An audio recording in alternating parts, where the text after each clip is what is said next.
Today's episode of Market Talk is brought to you by GrowMark FS. Keeping up on the latest in ag is a challenge, to say the least, but there are experts nearby ready to help.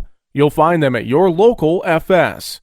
You can trust them to bring you customized agronomic, grain, and energy solutions born of the latest thinking. That's because FS specialists receive continuous training that keeps them current on the latest trends, practices, and technologies.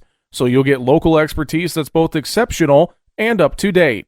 Visit fssystem.com to learn how FS is bringing you what's next. And joining us now to take a look at the market trade action we saw on Wednesday as we head to the Thanksgiving holiday and no markets on Thursday and a shortened session on Friday.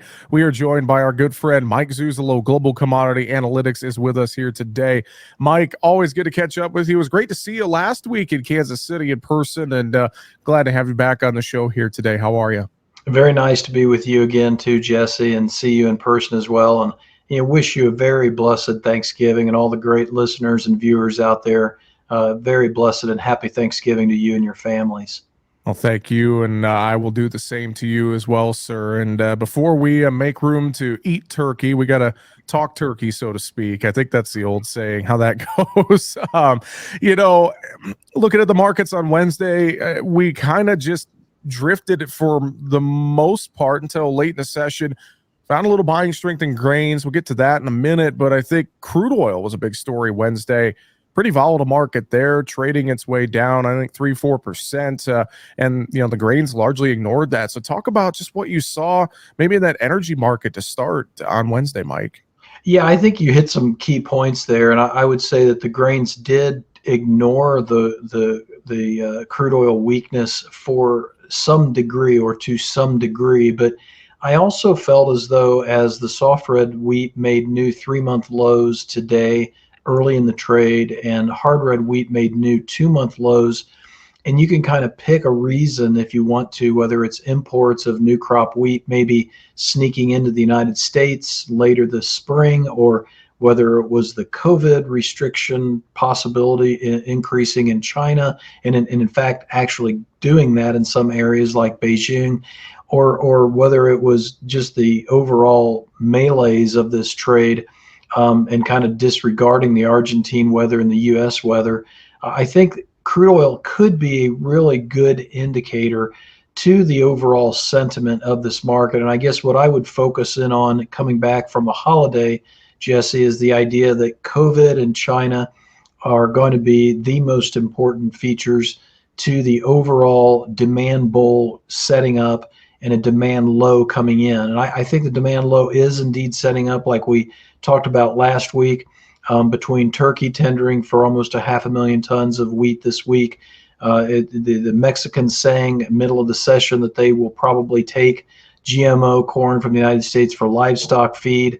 Weekly export inspections for wheat were decent, and we're only about 2% below for year to date where we were last year at this time. So I could give a lot of different reasons, but I think when I come back from the holiday, I'm going to see if this crude oil market, which has been shuddering to the downside, breaking below some key support levels, and taking out the earlier 2022 low from that September time period, you kind of get a similar feel and a similar look and chart between a monthly crude oil chart and a monthly wheat chart. And I really think that this is traced back to the COVID situation and also the uncertainty of what's happening in Ukraine. I continue to see that maximum pressure campaign taking its toll on the Ukrainians. The analysis and research has been correct about the Russians increasing that pressure, increasing their bombings, and yet the crude oil market's not reacting. Well, the crude oil market, we look at a chart, and I know on the video feed you provided me a chart of lead month WTI crude. Some interesting formations showing up there, and I think it goes to your points you just made about what this crude oil market's been doing, kind of breaking lower. Walk us through what you see on this chart, Mike. Yeah, the first thing to look at is the purple moving average, and I think that's a 200-month moving average, if I remember right. It could, no, excuse me, it's a 52-week moving average because this is a weekly chart. That 52-week moving average in the purple line, you can see that we have not been able to get above it on a weekly close going all the way back to August. And so that is your long-term backbone trend chart maker, if you will, in terms of whether the market sentiment is friendly or negative. And we're going on now 4 months of negativity. The second thing that I'll draw your attention to is my research and analysis as far as value levels. What do I think, based upon global supply demand fundamentals, currencies, several other factors, what do I think is undervalue in crude oil? What do I think is overvalue in crude oil? And 82.50 is my undervalue level going into the end of the year. So now we're running $5 below that. So if you called me up as a brand new client or subscriber and said, should I sell crude oil here, or should I lock in my needs for energies, I would say don't sell. Lock in your needs for the most part, generally speaking, and wait until you get closer to the $118 level before you do any kind of selling or any kind of, just buying hand to mouth type mindset. So those are probably the biggest things to look at, other than the fact that by getting down to that sub $80 a barrel level, we're back into the range of where we were back in late 2021. And so we've kind of flatlined. And here again, that's why this chart seems so reminiscent to the wheat chart right now. Mike, how about I want to talk a little bit about natural gas as well, since we're on the energy side. Another chart pull up on the video feed. I know there's been a lot of talk around natural gas this year, and as we near the winter months, I know some folks may be concerned with what natural gas prices will do and heating costs getting into the winter months, especially if it's a cold winter. But I just want to talk a little bit about nat gas. I know you got a little bit of a correlation maybe with corn here as well. Talk about that a little bit. Yeah, and this dovetails into the prior conversation about wheat and crude oil. They are tracking with one another very closely for the same reasons, in my opinion, Jesse. But natural gas is on a different tack, and it makes sense because it is picking up on what's going on in Ukraine. Russia is intensifying its bombings of key energy infrastructure. Millions of people, as we speak right now and go on the air, millions of people, we don't know how many millions, are without power right now. And it really calls to mind the idea of how are you going to get to work to load ships for grain? How are you going to get the loadouts to work without electricity? Russia attacked a brand new nuclear power plant in southern Ukraine, and it is now, between that and some other bombings, taken out half of the power of Moldavia, another country bordering Ukraine. And so what I'm trying to attach here in this week's market talk is the idea that crude and wheat are trading with one another, but at some point I think they're going to have to turn their heads and look more closely at what's happening in natural gas, and that natural gas may be the leader to the upside. Wheat and crude come in after the holiday as we get towards the end of the month and start to pick up more sensitivity and similarities to what's happening because of what's happening in Argentina and Ukraine and our own hard red wheat belt. So that's the monthly chart. We've made new monthly highs, and it looks like we're sticking above those old monthly highs from October. The other thing to look at, as you say, is the 3-month correlation between natural gas and corn. Back in early 2022, back during the first and second quarter, the 3-month correlation between futures of natural gas and corn was 100%. They were moving almost exactly the same price direction every single week or each month. Now that's gotten to a negative 100%. So that just shows you how divorced and segregated we are now from natural gas trading and the heartbeat of what's going on in Ukraine, which natural gas represents. Mike Zuzolo, Global Commodity Analytics, is our guest analyst here today. Mike, I also, you mentioned a little bit about Argentina. I know South American weather is going to be something we're going to watch, but also, with Argentina, there's been some rumors. Will they do another soybeans for pesos type program? We have some blockades happening in Brazil. Also, I've heard some Brazilian corn headed to China now. You look at some of those issues in South America on top of weather, anything stand out there that you're kind of watching and how it could maybe impact our trade here in the next month or so? Yeah, that's an excellent question. It's good you said the next month or so, because I do think that we really are going to have to be on our toes with the soy complex, because I do think Brazil is improving weather-wise, Jesse. Southern Brazil and Paraguay look like they're at least getting some rains, and they are seeing some cooler temperatures. And so if that pattern lasts for 30 days, then you probably are on tack for maybe getting a 145 to 150 Brazilian soybean crop and a 126, maybe 120 to 126 corn crop out of Brazil. And that takes the sting out of Argentina when it comes to corn and beans to a degree, not so much the wheat though. Now looking at Argentina, it's almost the exact opposite. There seems to be very little daylight for the Argentine crop. It seems as though the little rain they got the last week or two maybe gave them a respite, but they're going right back into the frying pan. Many parts of the Santa Fe and the Mato Grosso, the Santa Fe province and the areas of the Pampas regions, I should say, of Argentina, looking at breaking close to 100 degrees again this next week or so. And I don't think there's any really improvement in that crop. And so I think my take is that as long as the Chinese continue to buy soybeans from the United States, it suggests that Brazil is an issue for China to not be able to get beans out of Brazil. And also, if China continues to buy, maybe their COVID restrictions aren't as bad as we fear, and therefore their currency should be pretty moot, and the Brazilian currency should be pretty moot. But a lot of working parts with the soybeans right now. They've been able to hold up because of demand. They can continue to hold up because of demand. But if we lose demand, then I start to get very, very nervous that they once again become the leader to the downside because of Brazil. We did see a small soybean sale of U.S. beans to China on Wednesday, so something to watch there. And I know weekly export sales numbers will get those Friday with the Thanksgiving holiday. Mike, also just thinking too out loud here a little bit with the general holiday trade, sometimes the holiday malaise, so to speak. I know with low volume at times we could get some volatile moves one way or another. I guess, what would you say to folks maybe as a reminder to them to not get caught up in any sort of volatility we could see in a low volume type of trade during the holidays? Well, and that's a really great point, even if it's, decent sized volume as we saw in the wheat on Wednesday. But look at hard red wheat. We had, nearly a 30-cent trading range in that complex just on the day before Thanksgiving.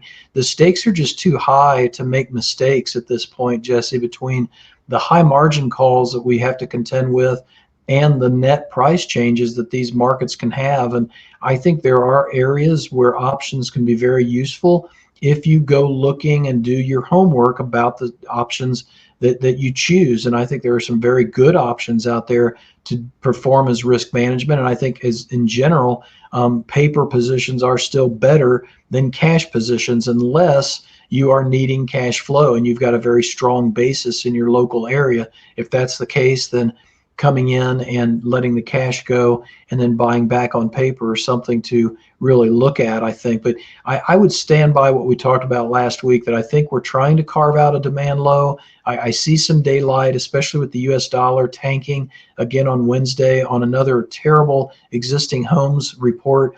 Existing homes down almost 6% for the October month, and that's the 9th in a row.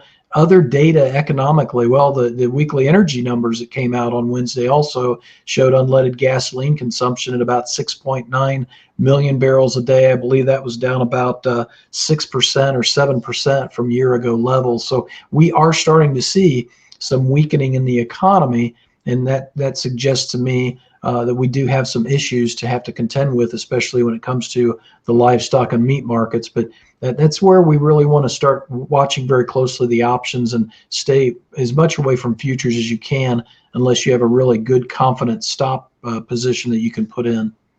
Well, you mentioned livestock. You set me up for the segue. Let's go talk about cattle and hogs a little bit. Another chart on the video feed I'll pull up for viewers there. And Mike, one observation I had on the cattle market Wednesday before I let you talk about this chart, feedlot country, it took till Wednesday, but feedlots were rewarded for their patience. We finally got some activity in Wednesday.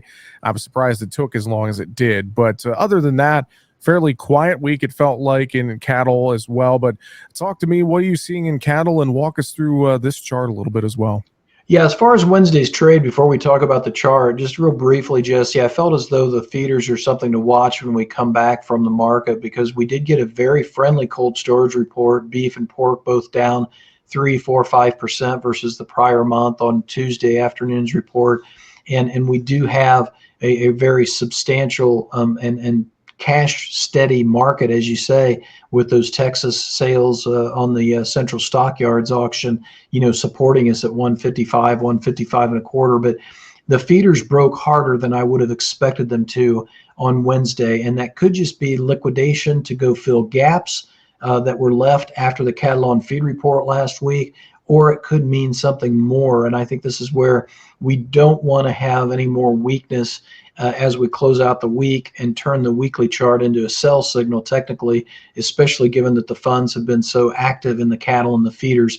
The other thing I'd note about the December fat cattle is we did go up, take out the October high of 154 and a quarter, but then we saw very strong selling after that happened. Was that due to reaching a target, or was that just leftover or spillover pressure from the feeders and to a lesser degree the hogs? So I went into the Thanksgiving holiday really wanting to watch what happens on Friday with the cattle and the feeders and the hogs, because we are at some pretty lofty prices, some pretty nice prices when it comes to hedging. And now when it comes to this chart, this is a little bit of a wonky, thicker chart, something you might want to call me individually on to talk about in more detail. But what I tried to do was get an assumption or a basis for where we are on the wholesale market, where we are on the producer market or the cattle rancher market. We're trading 155 plus midday in the December fat cattle. That shrunk back to about 152, 153 area by the close. But you notice that the beef chuck prices and fresh beef, 50% fresh beef prices, are not following. And so the rancher is getting the larger share of the profitability than normal. He's not getting it through the wholesaler making money. He's getting it just through the open market.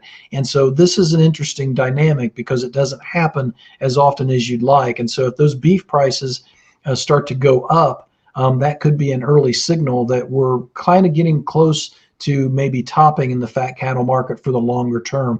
Again, this is something that it maybe needs a little bit more explanation than that, but I think it's a really neat chart, especially when you see the opposite reaction because back in 2020 with the pandemic, you saw the cattle prices sharply higher, or excuse me, sharply lower, and those chuck and beef prices sharply higher. That's the kind of anomaly that we have not seen in this chart other than that. Mike, as well, before we hop off of livestock, any other thoughts? You mentioned hogs a little bit. Any thoughts on the hog market other than what you mentioned?